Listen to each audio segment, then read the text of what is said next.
गाडीने येतात, ताफा घेऊन येतात, मोठ्या बंगल्यामध्ये राहतात, शहरामध्ये राहतात, अमरावतीत राहतात, कधी कधी मुंबई दिल्लीमध्ये जाऊन राहतात. पण आपले जे नगरसेवकाचे उमेदवार आहेत, आपले जे नगर अध्यक्षाचे उमेदवार आहेत, ही लोक तेलाऱ्यामधली स्थानिक लोक आहेत. लहानपणापासून तेलाऱ्यामध्ये मोठी झालेली, आणि त्याच्यामुळे तुमच्या ज्या अडीअडचणी आहेत, तुमच्या ज्या समस्या आहेत, तुमचे जे प्रॉब्लेम्स आहेत, त्याच गोष्टींना सामोरे जाऊन ही लोक आली. म्हणून तुमचे समस्या समजून त्यांच्यावरती मार्ग कसा काढायचा, त्या प्रश्नांना तोडगा कसा काढायचा, आणि त्या प्रश्नांवरती एक उत्तर काढून तेलाऱ्याचा विकास कसा करायचा, हे या लोकांना बरोबरपणे समजतं.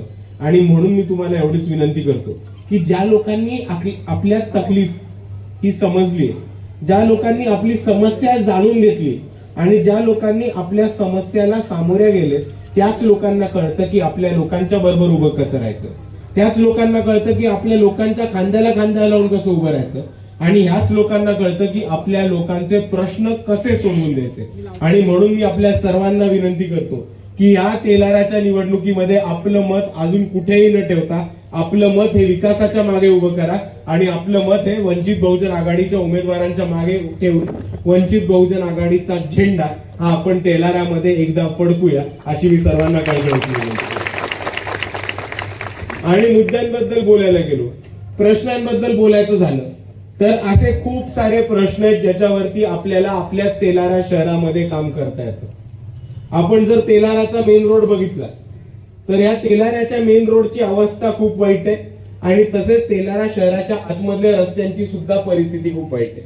आणि मी आपल्या सर्वांना सांगतो की वंचित बहुजन आघाडी सत्तेमध्ये आल्यानंतर सर्वात प्रथम काम होणार आहे तर तेलाऱ्याच्या मेन रोडचं आणि तेलाऱ्याच्या रस्त्यांचं चांगलं करायचं. दुसरी महत्वाची गोष्ट की आपल्या इकडे बाजारपेठेचा एरिया येतो, मार्केटचा एरिया येतो, पण आपल्या शहरामध्ये, आपल्या मार्केटमध्ये महिलांसाठी तर नाहीच नाही, पण पुरुषांसाठी पण एक शौचालय किंवा एक मुतारी नाही, अशी एक महत्वाची परिस्थिती येते. आणि वंचित बहुजन आघाडी सत्तेत आली तर महिलांसाठी शौचालय ठिकठिकाणी बांधण्याचं काम तेलारा शहरामध्ये वंचित बहुजन आघाडी नक्की करेल. मी आपल्या सर्वांना सांगतो.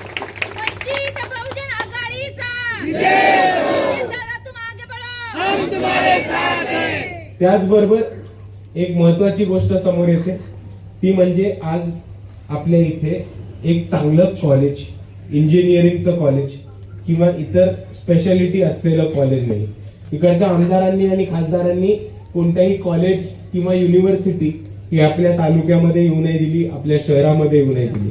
आणि त्याचबरोबर आपल्या नगर परिषदेच्या ज्या